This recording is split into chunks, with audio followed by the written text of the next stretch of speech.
Melakukan dosa besar tidak mengeluarkan seseorang dari Islam. Kalau tadi yang sampai mengeluarkan dari Islam, ya bersyahadat kembali, kemudian menyelesaikan persoalan terlepas khilaf tadi. Melakukan dosa besar berarti harus taubat kepada Allah Subhanahu wa taala. Di antara konsekuensi taubat itu adalah istighfar. Tapi taubat itu istighfar saya gak cukup, nah gitu maksudnya. Karena ada persoalan yang lain. Anjuran untuk istighfar itu ada di hadis Nabi SAW ketika menjelaskan di surah Ali Imran. Walladzina idza fa'alu fahishatan aw zalamu anfusahum dzakarullaha fastaghfaru li dzunubihim wa may yaghfiru dzunuba illallah.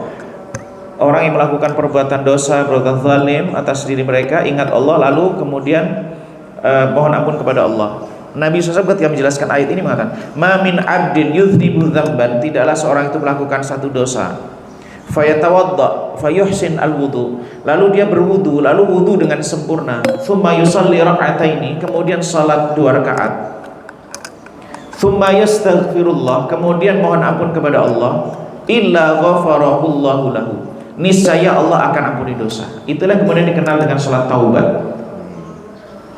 Tidak ditentukan waktunya. Jadi ketika orang melakukan satu dosa lalu sadar, sholat 2 rakaat istighfar. Tidak menunggu malam, tidak menunggu ini, tidak ada prosesi harus berjamaah dan segala macamnya. Sholat. Ini konteksnya taubat dalam pengertian berhubungan dengan Allah, berusaha untuk tidak mengulangi.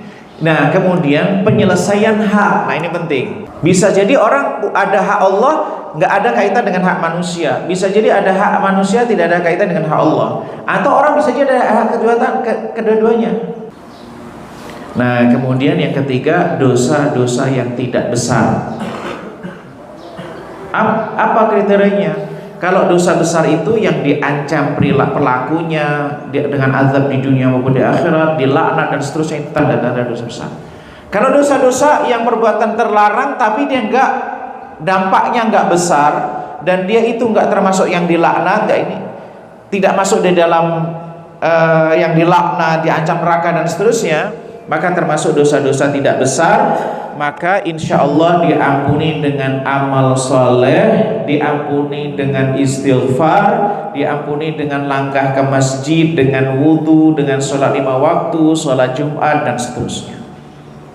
Itu dosa-dosa yang tidak masuk dosa besar, masuk puasa sunnah dan seterusnya.